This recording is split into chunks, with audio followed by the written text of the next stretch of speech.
Today we're going to recognize a grand old dame. Don't go away.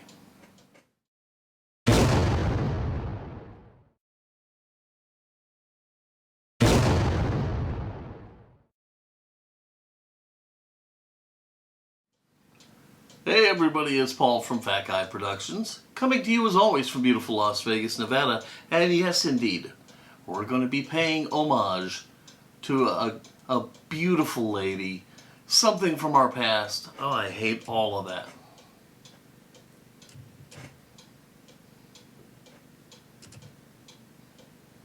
Woodstock just had its 50th anniversary. Don't go away. Hey everybody, it's Paul from Fat Guy Productions, coming to you as always from beautiful Las Vegas, Nevada. And yes indeedy do, Woodstock did just turn 50. Wow, what a thing. I mean, when you think of music, or when you think of festivals or anything like that, number one with a bullet is Woodstock. And the only thing that even comes close, in my humble opinion, is Live Aid. And it's still just a pale shadow compared to Woodstock. Woodstock, love and peace and hippies and music and rain and mud and just all of those things combined to make an iconic American event. Today, we're going to be paying homage to Woodstock as a Three Blind Mice build, courtesy of my friend and yours, Anthony Bellini. Anthony said, hey, Woodstock's turning 50. Would you guys like to do a Three Blind Mice build about Woodstock? Well, Anthony's not one to go halfway. He backed that up by sending us 3 brand new M2 VW buses and said, have at it. Well, the Three Blind Mice aren't one to run from a challenge, so we took it on, and that's what we're going to do today. So let's get right to it. Boy, I'll tell you what, I have come to really enjoy the Three Blind Mice builds, and this one is going to be extra fun. A good friend to almost everybody in the die-casting world, Anthony Bellini, sent the Three Blind Mice 3 brand new M2 Volkswagen vans with the suggestion that we honor Woodstock with them. And so that is the plan today. So we all have a van. Who are the Three Blind Mice? Well, of course, there's me, there's Lee over at Wee Little Cars, and George at Hodges Hotwheels. And so all of us are going to be trying to take these vans and turn them into an anniversary homage to Woodstock. I don't generally like taking apart brand new vehicles to do stuff with them. I think it goes against the concept of what I'm trying to do anyhow. But look at this thing. It has a giant cupcake on the side of it and some Wonder Bread. It's hideous. And so I'm really going to enjoy actually taking this one apart. Now don't be fooled into thinking that M2s are easier to take apart than anything else because they have screws in their base. That is a big fat fib. This thing was a real pain in my backside, and man, I'll tell you what, short of these 2 screws that the 1 screw that I'm going to take out to get the base to drop down, the rest of it really sucked to take apart. So okay, like I said, there's 1 screw. We'll unscrew the screw at the front, and then the tail lights kind of go through some little holes in the body shell in the back to lock it all together.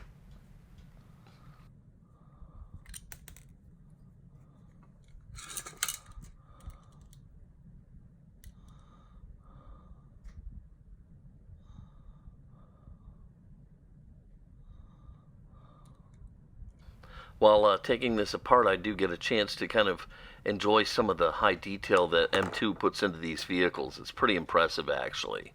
Okay, we got the front screw out. We'll get a little enforcer here and just pop the front out a little bit, and we can just lift and pull the tail lights out.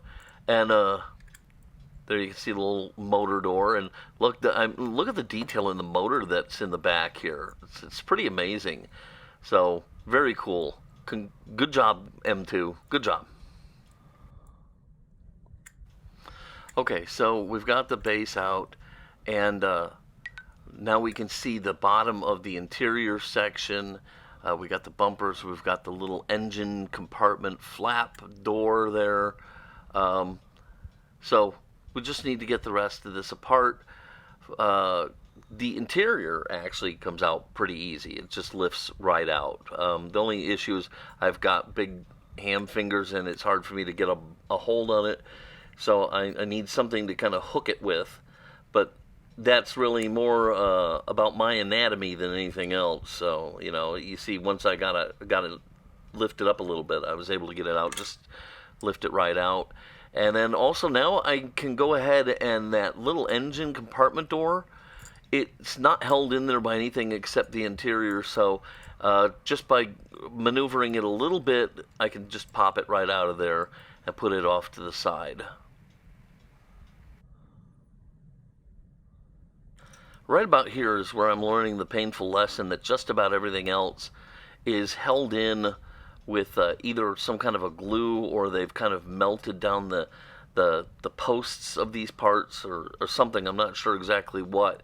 And really, at the end of the day, the only solution is to remove all of the material that pokes through to the inside of the body, so that you can kind of pop the part off like I just did with the bumper. So like here on the front bumper, I'll go where the post comes through, I'll scrape away all the bits of the post, and I'll do it on the other side, and then I should be able to just get from behind it and push on that post a little bit.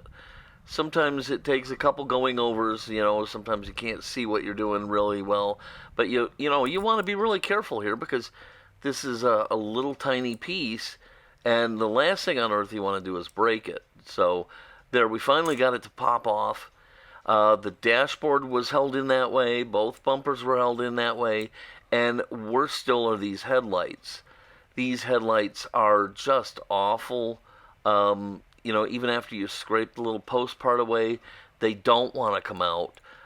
In the end, I did lose one lens, and I had to get creative with a little clear to put inside of the lenses. I ended up not using the other one either. If I didn't have them both, I wasn't using either one, because I wanted things to match. But I finally got those out too. And then the last thing I've got to deal with is the glass. And of course, in some twisted, deranged reasoning, they held them on with a mushroom post. So out comes the drill, and we'll go ahead and drill that to get the glass out.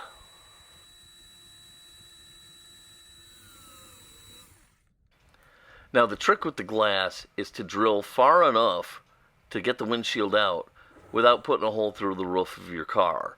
So you got to be really dainty here. And then you still are probably going to need a little bit of persuasion.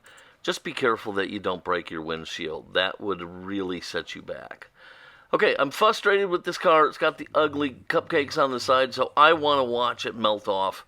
So rather than dropping it completely into the fresh jar of warm liquid goo, I'm going to do a dip. And we're going to get to watch this bubble up, because you know I just love that. It's, what are those memes out there? It's oddly satisfying or something like that? Well, this is absolutely satisfying.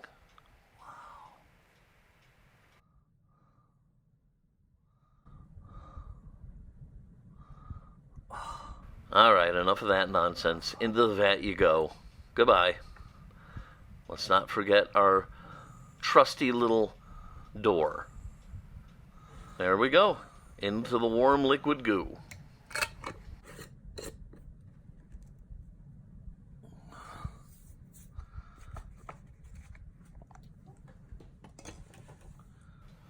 Okay, the van has been in the warm liquid goo for plenty of time. There's no concern here. So we can open it up, fish it out, see what we have, and then we can take it to the sink and wash her up.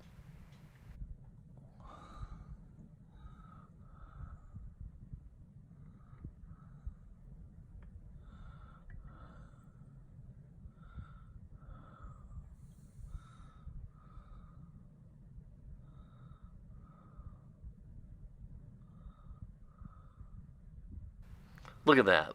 Just look at that. It's beautiful, isn't it? And now we can say goodbye to the loaf of bread and that stupid cupcake. Holy cow. How did somebody not lose their job for that? You can see how easily the paint is just slurming right off the car. So yeah, it did its job. We'll just kind of scrape off as much as we can here, and then we'll go and wash this thing down and give it a good scrub. Alright, we're back from the sink. We've scrubbed everything down. All the residual stripper is gone. And now we can dry things up and take a look at and see what we really have here. Okay, so in the previous 3 Blind Mice builds, I've been really happy with my entry. Up until the point where I see Lee and George's videos, and then I feel like I was just beaten with a stick, and I run off and go hide in a closet and cry. So I had vowed that I was going to go mega big here, and let me tell you something. I was thinking about monster vehicles and cutting things apart and gluing stuff together, and I had all sorts of giant plans. But as I spent more time thinking about it and looking at this van, one thing kept popping into my mind, and that was tie-dye. When I think of Woodstock, I think of a lot of things. Of course, I think of Jimi Hendrix and great music and mud and rain, but I also think a lot about tie-dye. And I thought to myself, how could I incorporate tie-dye into this van? So I hit the internet and started doing a little research. So on the internet I found a VW van, and it must have been like a concept or something that somebody was working on in Photoshop, and it incorporated tie-dye into the van, and I really liked the look of that, and I decided that I was going to try and make that come to life, albeit in 1/64 scale. So that was going to be my plan. I now have settled on a build, and we'll just see how things go. Alright, here I am doing my normal thing. I'm hitting the casting up with the brass brush just to make sure everything's cohesive and see how everything looks, and I can address any issues. Like right here I have a little bit of paint stuck inside the headlight well, and so I'm just going over it to make sure everything is ready before I move forward. Okay, so before going to paint, I'm going to take and I'm going to throw a layer of Tamiya Fine Primer down on top of this van, set that aside to dry, and then when it's dry now we can go ahead and start painting. As always, I'm misting down my booth to help keep floating woolly boogers out of my way, and I've got some Tamiya X2 gloss white paint, and I have thinned that down with some X20 thinner and my secret weapon, the Mr. Color self-leveling thinner. Truly a Restor's gift from heaven above. That stuff is amazing. So now I'm going ahead and I'm putting the paint down on the van. Again, a good tack coat all the way around, followed by medium coats, and then I start trying to lay down a beautiful, nice, smooth, wet coat, especially because of the method I'm going to use for the tie-dye. I need a nice smooth surface here. Well, I'm totally going to be using clear coat on this thing. If you really master this part and laying the paint down, you can absolutely paint your cars and never ever have to put a drop of clear coat on them. This white is coming out beautiful and super smooth, so we can set it aside to dry while I turn to my computer. Went on the internet and I found a very large file of some tie-dye, and in Photoshop I've managed to make it into opposite direction panels that will fit the side of the van. Now these panels have to wrap from the front of the van, cover the entire side of the van, and the back of the van. So all the tiles are properly sized, and they're mirror imaged so that I have one for the left side of the van, one for the right side of the van. And you'll notice here at 300 DPI, that is crucial. You can't use anything less than that, or you're going to start to see a lot of pixelation in your finished product, and you don't want that. So I've got the mirrored images, I've got the resolution set, I've got them to size, and I've gone ahead and printed them out on my Sunnyscopa laser waterslide decal paper. Alright, so I've got the van here, and what I did is I took a test piece and I wrapped it around the van, and I used my thumb to kind of rub it down to get all of the raised details of the van so that I could find and cut roughly a shape that would fit here. Because what this is going to do is this is going to wrap around into the V at the front of the van. It's going to cover the entire lower half of the van on the sides and over into the back. So I've got everything ready, and right now I'm just applying a little bit of water to one entire side of the lower half of the van. I've already got one of the decals dipped in water and soaking. It should be soft by now, and we'll just see if it slides. And you notice I made a bunch of them, because if I screwed up, I wanted to be able to start over again. Okay, so I'm going to start at the most critical spot, that V at the front of the van. I'm sorry that you cannot see this at all. Sure would be nice to have a cameraman there, somebody who could follow the action.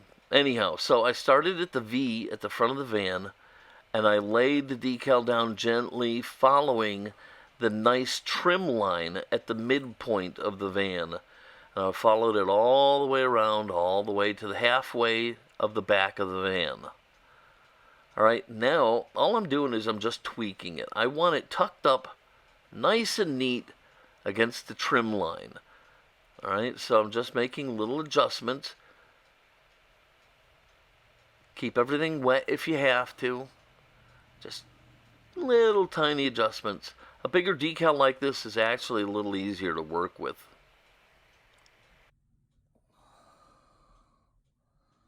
Now you see, I'm not really worrying about the wheel wells or the bottom edge of the van or anything like that. What I'm going to do is, after I have this perfectly positioned and I'm putting on the setting solution, I'm going to kind of roll the decal over into the inside of the van body. And then later, after everything's nice and dry, I'll be able to come back and trim this all down. But for right now, I just want to get it positioned where it needs to be seen and make sure it's nice and smooth. Alright, I've got it pretty much positioned, and I'm just using a wet brush to gently go over it and make sure everything is set down nice and neatly. And I think that's looking pretty awesome. I can see right now that there's a lot of hope for the concept that I have. Okay, you see, I'm just kind of gently coaxing the bottom edge over the bottom and into the inside there. Alright, so now I can go ahead and set this down. Now, I originally had planned to use a micro saw, but I decided there's just too much going on here, and I needed to use my Hotter Walthers Solva set. So I broke that out, and in a minute I'll be laying that down, and I'll be paying special attention to this bottom edge to help the decal sit down around that bottom edge and take form to the wheel wells. But for right now, I just need it to be out of the way. Okay, so I'm happy with the way everything's looking. I've got my Solva set right here, and I'm just going to put a nice thin coat over the top of all this to help it snuggle on down to all the nooks and crannies and body lines and everything else. So I don't want to overdo this, just enough to make it settle in. Now you can see here in the back I'm past the halfway point. I'm not overly concerned about that because the other half is where I will line things up there and divide that decal at the halfway point. So I'm just going to go ahead and get the solvent set on here. I can set it aside to dry, and once it's dry, I can put the other side on, and then once that's dry, it's back to the booth to seal everything up with a little urethane clear coat from Brightvision. Okay, so this is going to be a tough one. It's got to be right. This van has so much surface area, you can't hide behind the body lines and things like that. You either get it right or it's going to stand out. So I've misted down the paint booth, and I've run a little cleaner bit back through the airbrush again just to make sure that there's no residual left in there. I don't want anything tainting this glossy white finish that's on the van. And then I'm mixing up some Brightvision clear coat with a little bit of their hardener, and we can load the paint cup and then start putting clear coat down on the van. Now, as always, remember, when you're putting the clear coat down, it's just like painting. We're going to start with the tack coat, then we're going to go on to a couple medium coats, and then we will lay it down in a nice, beautiful wet coat. And I got to tell you, once this clear lays on top of these decals, it looked good before, but there was a definite difference in the sheen between the decals and the paint job. Well, once this clear lays down on this van, these decals just explode. The color just it's amazing. It really is. It looks so beautiful. I'm so pleased with how this is going to work out. I know a lot of guys don't show this part because they don't want to spoil the big reveal, but you know, that's just not my way. So you're going to be able to see a little bit of it in the paint here. Look at that. Look, oh my God. Tell me that's not spectacular, right? But now here's where the bad news is going to come in. I am torn over this because I feel like I'm going to gyp you guys. The thing is, this came out so well that I didn't really, all the other plans I had of lowering it and putting drag slicks on it and stuff started to go out the window, and it started by doing a test fit of the base. The base was already in perfect condition because it's brand new, and the base came with white wheels with orange hubcaps on it that looked amazing on this. There's nothing left for me to do here, guys. And so I was torn. I feel like I'm gypping the Three Blind Mice build off here, and that really all I'm doing is changing the look of it with the body. Now, that was no small feat. With those decals and stuff, that was a lot of work, but I still feel like I'm kind of gypping you guys. But, you know, I had an art teacher a long time ago tell me the toughest lesson any artist will ever learn is knowing when to stop. And I heard that as I was looking at this, and I said, I'm stopping here because the rest of it is perfect. It came with white bumpers. What more could I do to that? It came with white and orange wheels.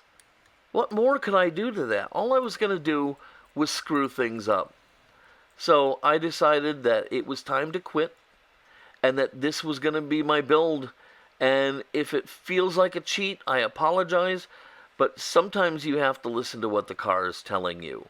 And if you don't get anything else out of this build, I hope you enjoy the final look of it, but I also hope you learn a little bit something from this, in that sometimes what you think you want to do and what the car wants you to do or whatnot, maybe they're not the same thing, and sometimes you need to be open to what's going on around you and make decisions on the fly. Because looking at this once it's assembled, I don't have any regrets, but I do still feel a little bit like I'm cheating you on this because I'm not doing some crazy wild thing to it. Anyhow, alright, so we put all the stuff back inside of it, the dashboard and the interior and the glass, and now we're just screwing the base back on.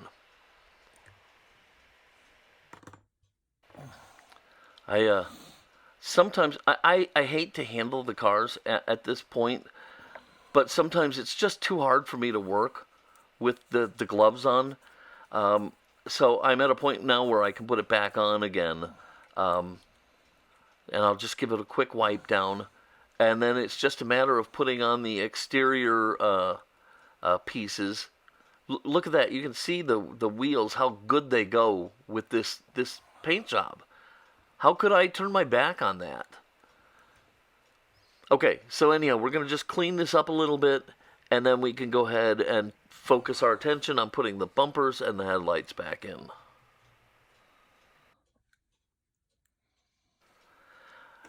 You can see the bumpers laying right here.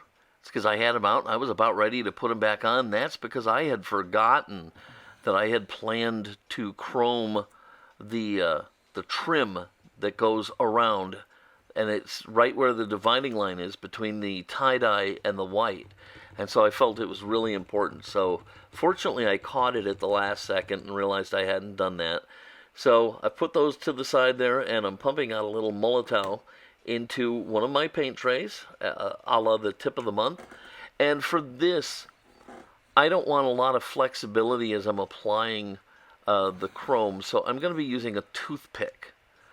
So I've got a toothpick out here, and basically I'm just dipping it into the chrome, and again, oh, here we go, a little bit better of a shot. And I'm just kind of dragging it along gently along the surface of the trim. And then later, when it's mostly dry, I'll use a Tamiya pointy cotton bud to run it along the trim line to just kind of make sure that it's got a nice even edge there. So we've gone along and we've done the entire trim around there. We've put a little chrome on the front emblem, the door handles, the little light cover on the back hatch, and so we've done all the chrome work. Sadly now, though, I have to leave the car alone for another day before I can come back and get this wrapped up.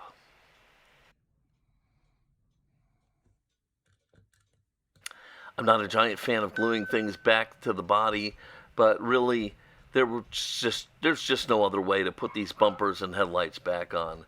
So I've put a little medium viscosity super glue into one of my trays, and I'm using a toothpick to put it into the holes here. And then I can go ahead and pop the back bumper on.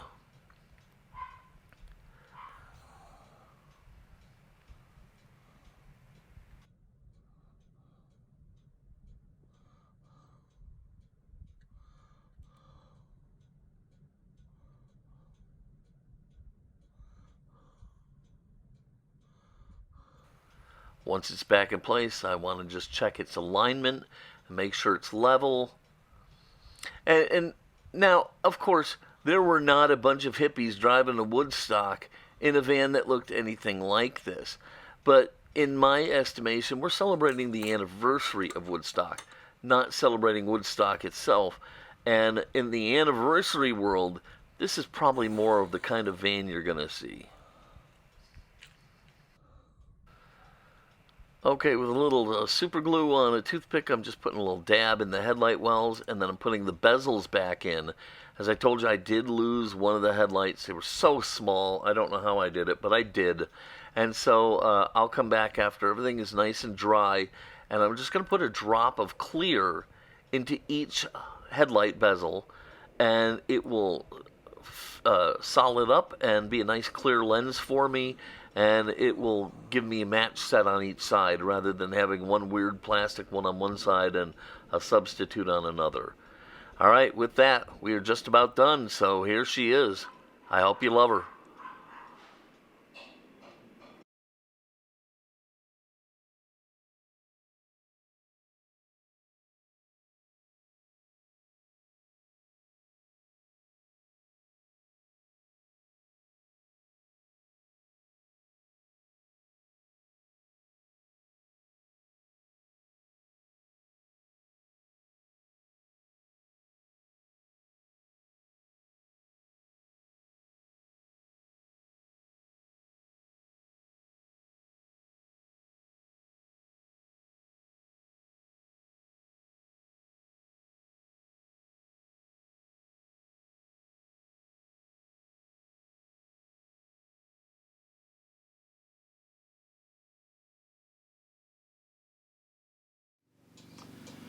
All right, there you have it. My version of a micro bus.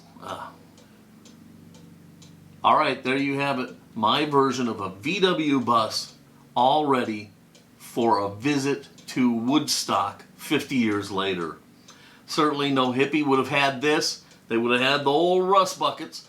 But I figure if I was going to do it, this is how it would be done. I think it came out fantastic. I had a lot of fun with it, and I hope you enjoyed it. If you did, please give this video a thumbs up, click subscribe, click the little bell to be notified anytime I release a new video. If you have any questions or comments, ask them down below. And most importantly, be sure to check out Lee and George's videos on their buses. Get a good look at 3 different takes on the same subject. Cuckoo yourself. Alright, this is Paul from Fat Guy Productions. I'm going to go ahead and get out of here. Until next time, I hope that you have an amazing, beautiful day filled with music and peace and love and everything good in the world. Until next time, be good.